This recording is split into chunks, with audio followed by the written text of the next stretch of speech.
Blackbird's Hercule Poirot was dining with his friend Henry Bonington at the Gallant Endeavour in the King's Road, Chelsea. Mr. Bonington was fond of the Gallant Endeavour. He liked the leisurely atmosphere, he liked the food, which was plain and English and not a lot of made-up messes.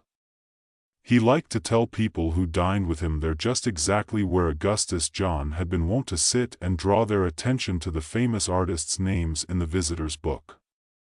Mr. Bonington himself was the least artistic of men, but he took a certain pride in the artistic activities of others. Molly, the sympathetic waitress, greeted Mr. Bonington as an old friend. She prided herself on remembering her customers' likes and dislikes in the way of food. "Good evening, sir," she said as the two men took their seats at a corner table. "You're in luck today, turkey with chestnuts. That's your favorite, isn't it? And ever such a nice Stilton we've got. Will you have soup first or fish?" Mr. Bonington deliberated the point. He said to Poirot warningly as the latter studied the menu, "None of your French kickshaws now.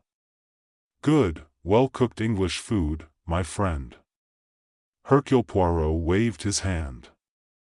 "I ask no better. I put myself in your hands unreservedly." Replied Mr. Bonington and gave careful attention to the matter. These weighty matters and the question of wine settled, Mr. Bonington leaned back with a sigh and unfolded his napkin as Molly sped away. "Good girl, that," he said approvingly. "Was quite a beauty once. Artists used to paint her. She knows about food too, and that's a great deal more important.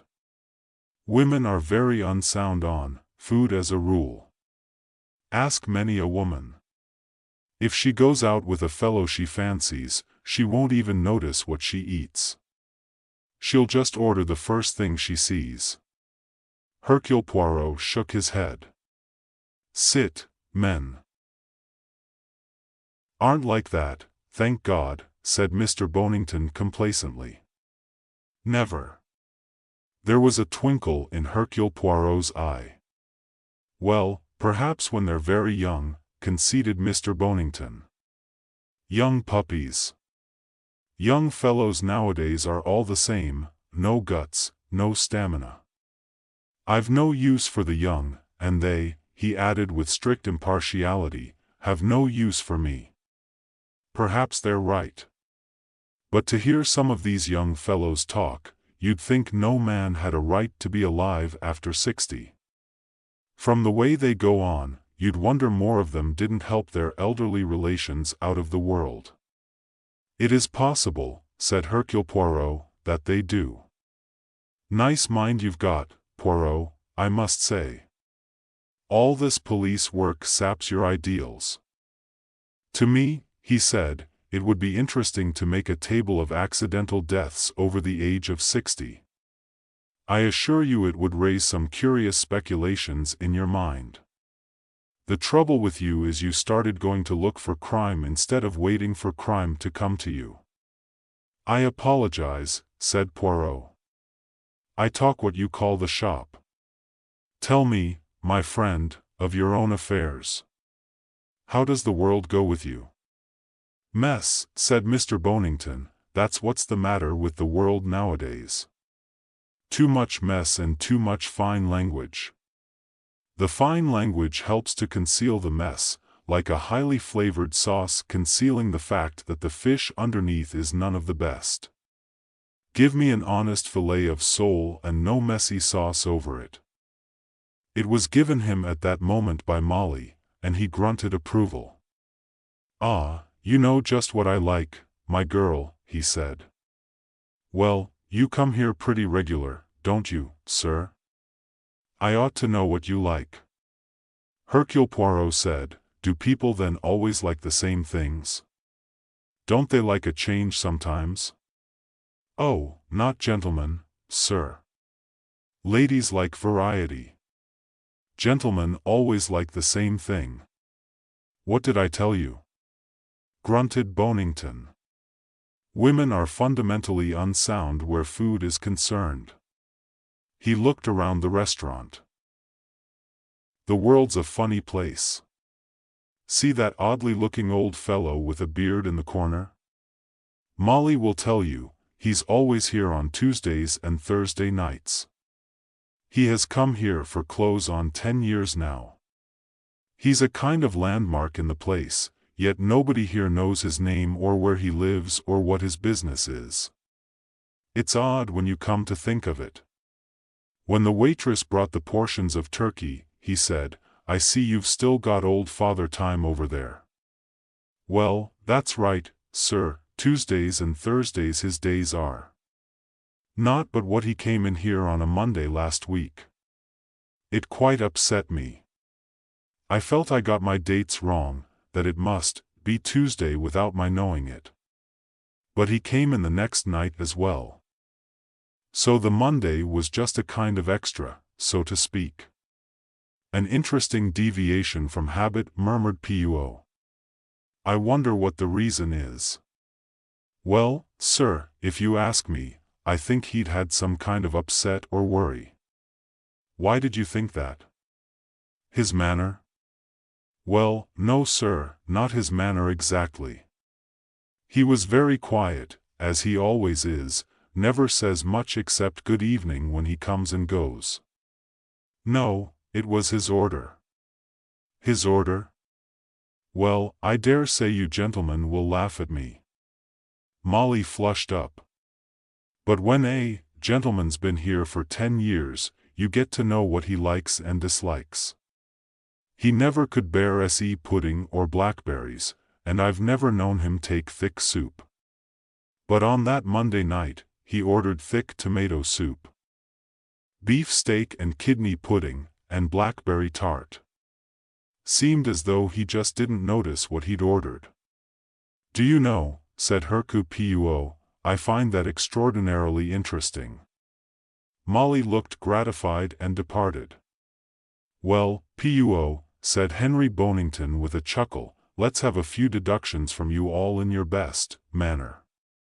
I would prefer to hear yours first. Oh, you want me to be Watson, eh?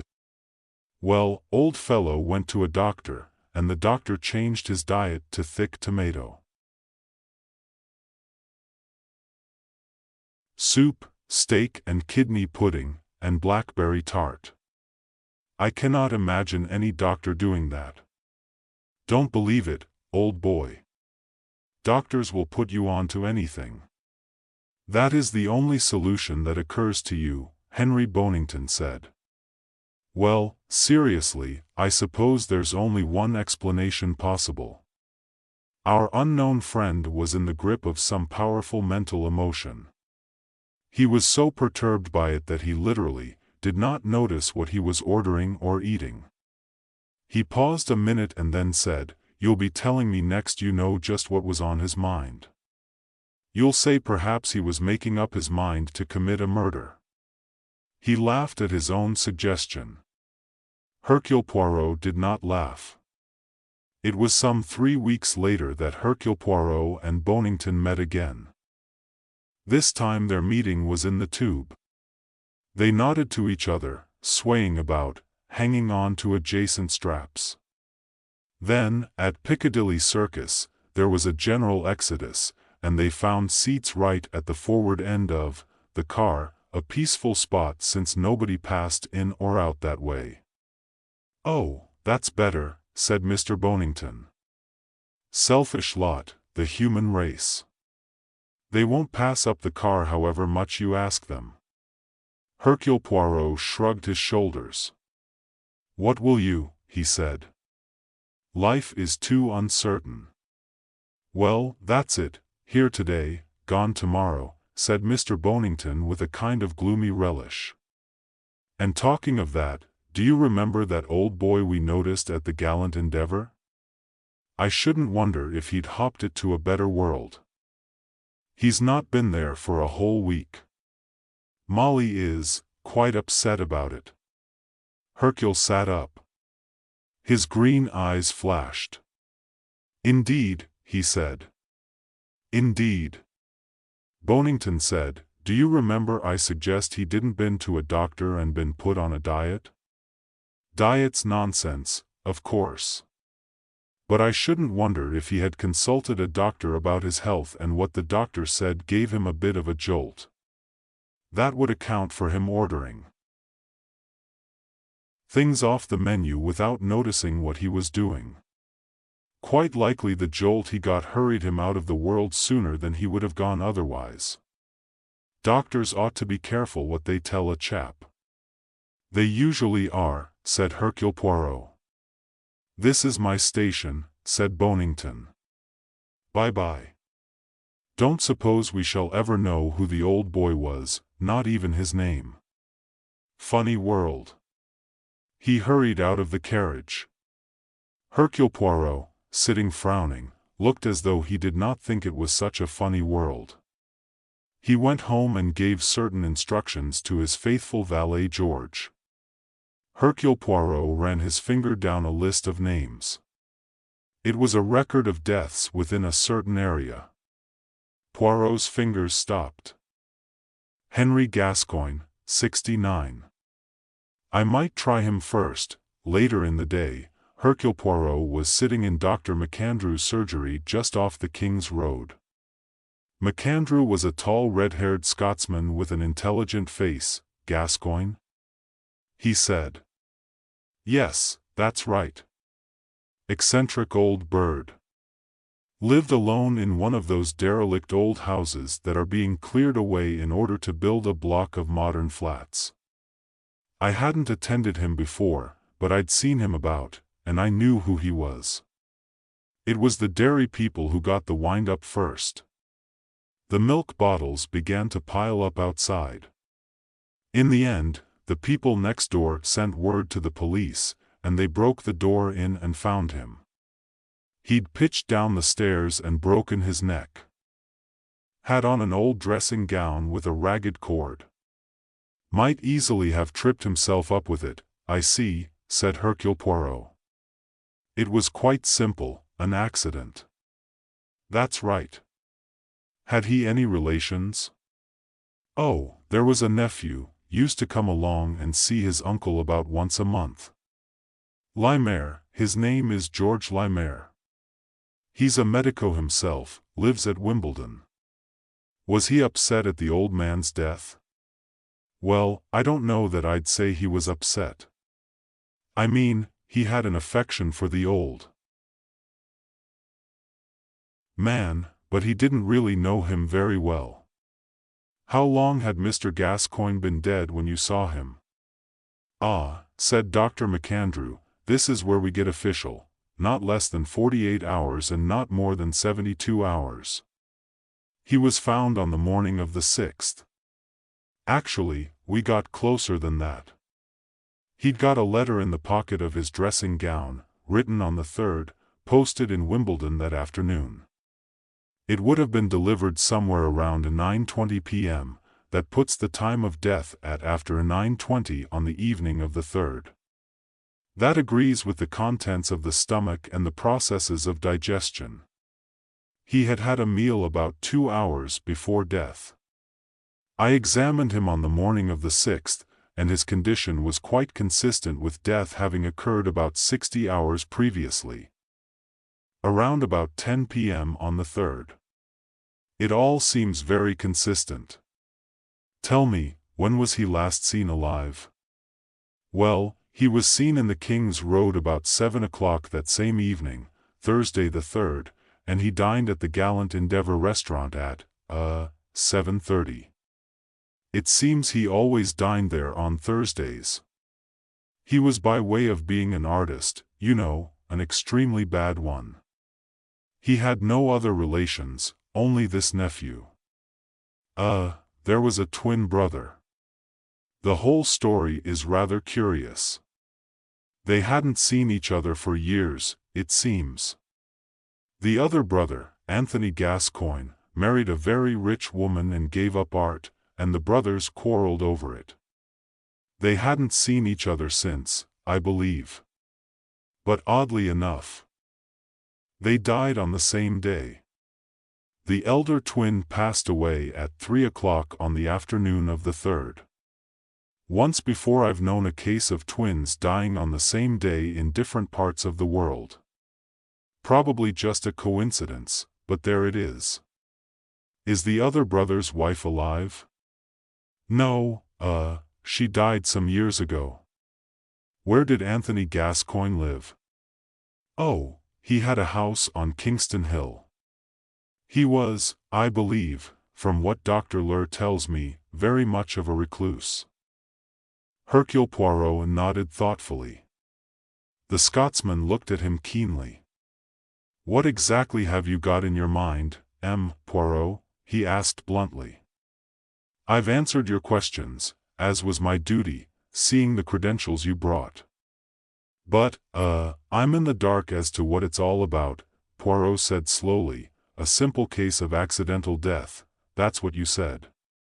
What I have in mind is equally simple, a simple push. Dr. McAndrew looked startled. In other words, murder? Have you any grounds for that belief? No, said Poirot. It is mere supposition. Well, there must be something, persisted the other. Poirot did not speak. McAndrew said, if it's the nephew, Laurie, you suspect. I don't mind telling you here and now you're barking up the wrong tree.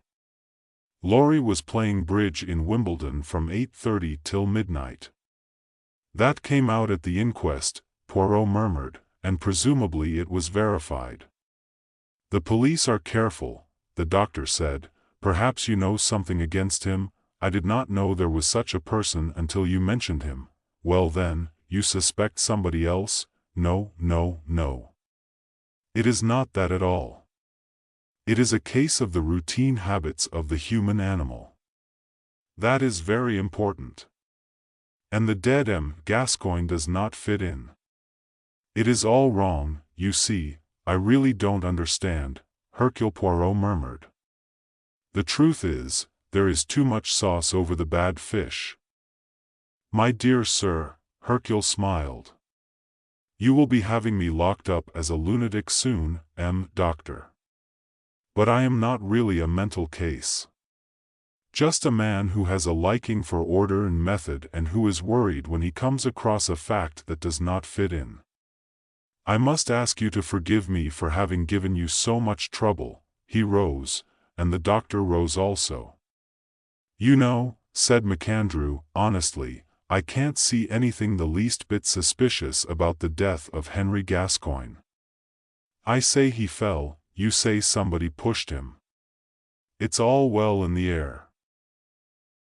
Hercule Poirot sighed. Yes, he said. It is workmanlike. Somebody has made a good job of it. Will you still think the little man spread out his hands? I am an obstinate man, a man with a little idea and nothing to support it. By the way, did Henry Gascoigne have false teeth? No, his own teeth were in excellent preservation, very creditable indeed at his age. He looked after them well, they were white and well brushed. Yes, I noticed them particularly. Teeth tend to grow a little yellow as one grows older, but they were in good condition, not discolored in any way. No, I don't think he was a smoker, if that's what you mean. I did not mean that precisely. It was just a long shot which probably will not come off. Goodbye, Dr. McAndrew, and thank you for your kindness. He shook the doctor's hand and departed. And now, he said, for the long shot at the gallant endeavor. He sat down at the same table which he had shared with Bonington. The girl who served him was not Molly. Molly, the girl told him, was away on a holiday. It was only just 7, and Hercule Poirot found no difficulty in entering into conversation with the girl on the subject of old Mr. Gascoigne. Yes, she said, he'd been here for years and years, but none of us girls ever knew his name. We saw about the inquest in the paper, and there was a picture of him there. I said to Molly, if that is our old Father Time, as we used to call him. He dined here on the evening of his death, did he not? That's right, Thursday the 3rd. He was always here on a Thursday, Tuesdays and Thursdays, punctual as a clock. You don't remember, I suppose, what he had for dinner? Now let me see, it was miga soup, that's right, and beef steak pudding, or was it the mutton? No, pudding, that's right, and blackberry and apple pie and cheese. And then to think of him going home and falling down those stairs that very same evening. A frayed dressing gown, they said it was, as caused it, of course. His clothes were always something awful, old-fashioned, and put on anyhow, and all tattered, and yet he had a kind of air all the same as though he was somebody. We get all sorts of interesting customers here? She moved off. Hercule Poirot ate his filleted sole. His eyes showed a green light. It is odd, he said to himself, how the cleverest people slip over details. Bonington will be interested. But the time had not yet come for lively discussion with Bonington.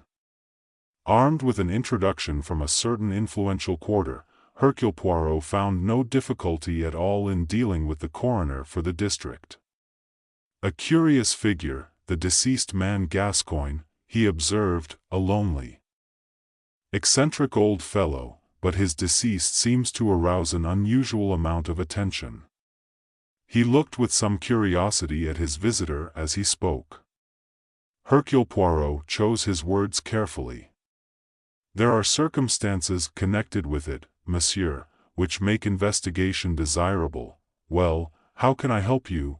It is, I believe, within your province to order documents produced in your court to be destroyed or to be impounded as you think fit. A certain letter was found in the pocket of Henry Gascoigne's dressing gown, was it not?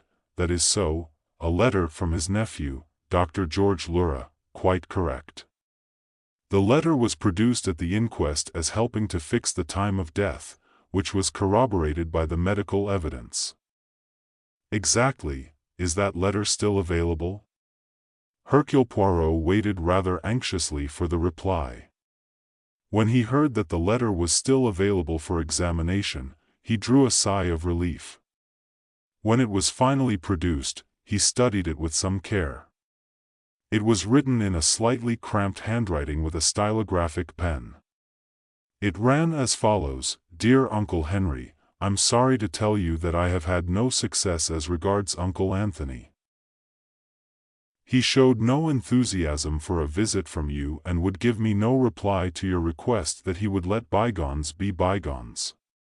He is, of course, extremely ill, and his mind is inclined to wander.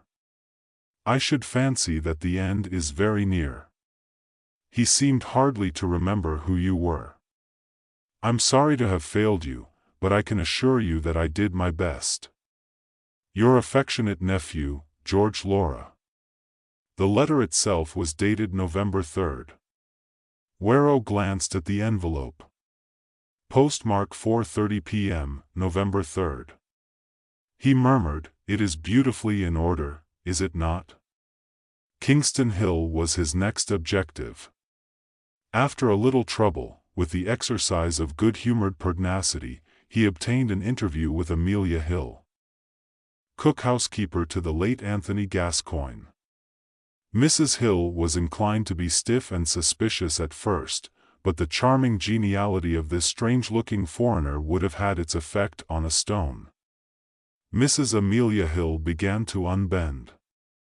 She found herself, as had so many other women before her, pouring out her troubles to a really sympathetic listener. For 14 years she had had charge of Mr. Gascoigne's household. Not an easy job, no indeed. Many a woman would have quailed under the burdens she had had to bear. Eccentric the poor old gentleman was, and no denying it. Remarkably close with his money, a kind of mania with him it was, and he as rich a gentleman as might be. But Mrs. Hill had served him faithfully and put up with his ways. And naturally she'd expected, at any rate, a remembrance. But no, nothing at all. Just an old will that left all his money to his wife, and if she predeceased him, then everything to his brother Henry. A will made years ago.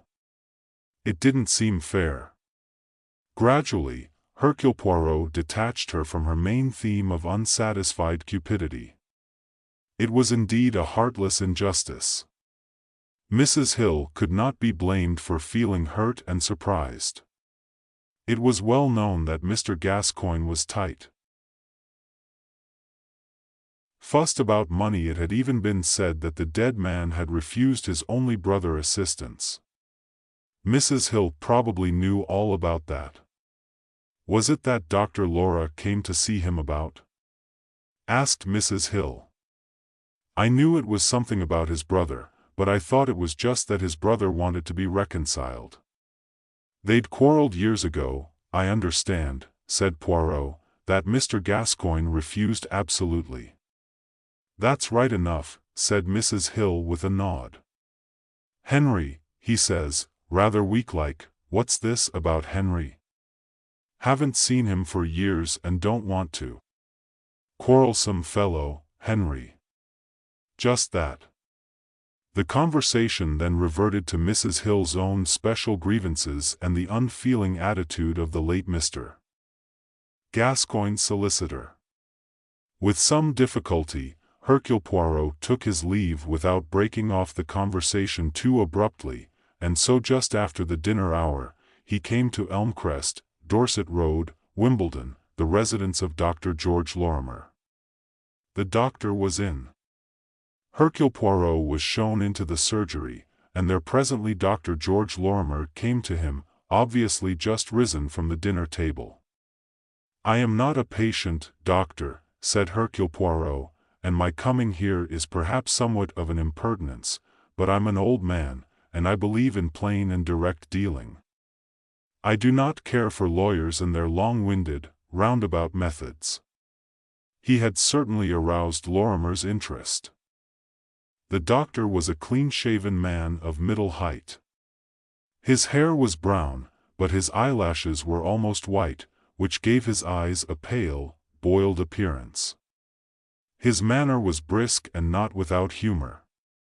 Lawyers, he said, raising his eyebrows, hate the fellows. You rouse my curiosity, my dear sir. Pray sit down.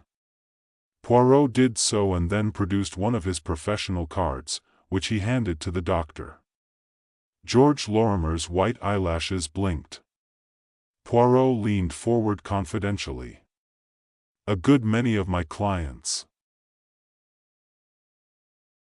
are women, he said naturally, said George Laura with a slight twinkle. As you say, naturally, agreed Poirot.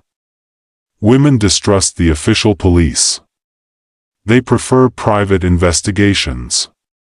They do not want to have their troubles made public. An elderly woman came to consult me a few days ago. She was unhappy about a husband she'd quarreled with many years before. This husband of hers was your uncle, the late Mr. Gascoigne. George Laura's face went purple. My uncle? Nonsense. His wife died many years ago.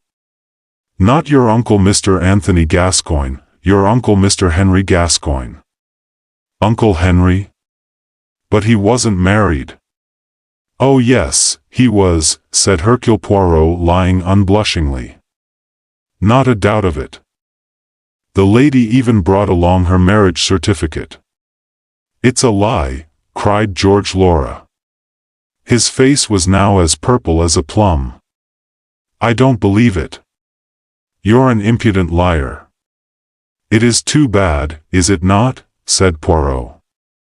You have committed murder for nothing. Murder? Laura's voice quavered. His pale eyes bulged with terror. By the way, said Poirot, I see you have been eating blackberry tart again. An unwise habit. Blackberries are said to be full of vitamins, but they may be deadly in other ways. On this occasion, I rather fancy they have helped to put a rope around a man's neck. Your neck, Laura. You see, mon ami, where you went wrong was over your fundamental assumption. Hercule Poirot, beaming placidly across the table at his friend, waved an expository hand. A man under severe mental stress doesn't choose that time to do something he's never done before. His reflexes just follow the track of least resistance. A man who is upset about something might conceivably come down to dinner dressed in his pajamas, but they will be his own pajamas, not somebody else's. A man who dislikes thick soup, suet pudding, and blackberries suddenly orders all three in one evening, you say, because he is thinking of something else. But I say that a man who has got something on his mind will order automatically the dish he has ordered most often before. For then what other explanation can there be? I simply could not think of a reasonable explanation, and I was worried. The incident was all wrong. It did not fit. I have an orderly mind, and I like things to fit. Mr. Gasco's dinner order worried me. Then you told me that the man had disappeared. He had missed a Tuesday and a Thursday, the first time for years. I like that. Even a queer hypothesis sprang up in my mind. If I were right about it, the man was dead. I made inquiries. The man was dead, and he was very neatly and tidily dead. In other words, the bad fish was covered up with the sauce. He had been seen in the King's Road at 7 o'clock. He had had dinner here at 7:30, 2 hours before he died. It all fitted in, the evidence of the stomach contents, the evidence of the letter. Much too much sauce. You couldn't see the fish at all. Devoted nephew wrote the letter. Devoted nephew had a beautiful alibi for the time of death. Death very simple, a fall down the stairs. Simple accident, simple murder. Everyone says the former. Devoted nephew, only surviving relative. Devoted nephew will inherit. But is there anything to inherit? Uncle notoriously poor.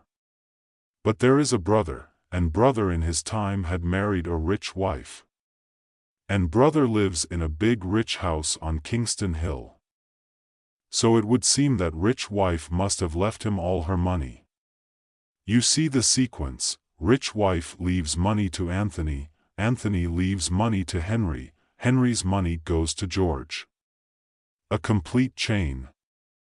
Well, all very pretty in theory, said Bonington. But what did you do?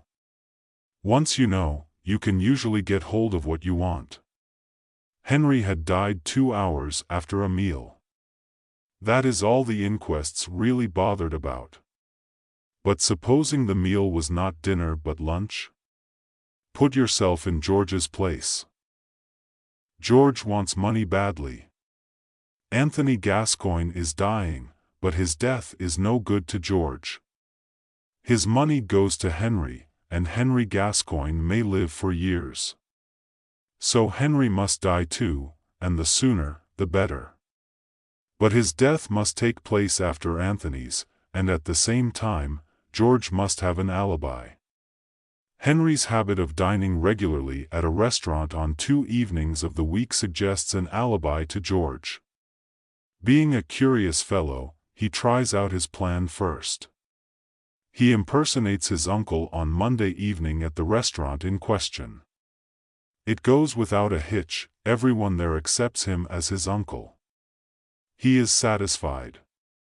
He has only to wait until Uncle Anthony shows definite signs of pegging out. The time comes. He writes a letter to his uncle on the afternoon of November 2nd but dates it the 3rd. He comes up to town on the afternoon of the 3rd, calls on his uncle, and carries his scheme into action. A sharp shove, and down the stairs goes Uncle Henry. George hunts about for the letter he has written and shoves it in the pocket of his uncle's dressing gown. At 7:30, he is at the gallant endeavor, beard, bushy eyebrows, all complete. Undoubtedly Mr. Henry Gascoigne is alive at 7:30. Then a rapid metamorphosis in a lavatory, and back full speed in his car to Wimbledon and an evening of bridge, the perfect alibi. Mr. Bonington looked at him. But the postmark on the letter? Oh, that was very simple. The postmark was smudgy. Why, it had been altered with lampblack from November 2nd to November 3rd. You would not notice it unless you were looking for it. And finally, there were the blackbirds. Blackbirds, 24 blackbirds baked in a pie, or blackberries, if you prefer to be literal. George, you comprehend, was, after all, not quite a good enough actor. Do you remember the fellow who blacked himself all over to play? Orel, that is the kind of actor you have got to be in crime. George looked like his uncle, and walked like his uncle, and spoke like his uncle, and had his uncle's beard and eyebrows. But he forgot to eat like his uncle. He ordered the dishes that he himself liked. Blackberries discolor the teeth. The corpse's teeth were not discolored, and yet Henry Gascoigne ate blackberries at the gallant endeavor that night. But there were no blackberries in the stomach. I asked this morning, and George had been full enough to keep the beard and the rest of the makeup. Plenty of evidence once you look for it. I called on George and rattled him. That finished it. He had been eating blackberries again, by the way. A greedy fellow. Cared a lot about his food. Greed will hang him all right unless I am very much mistaken. A waitress brought them 2 portions of blackberry and apple tart. Take it away, said Mr. Bonington. One can't be too careful. Bring me a small helping of suet pudding.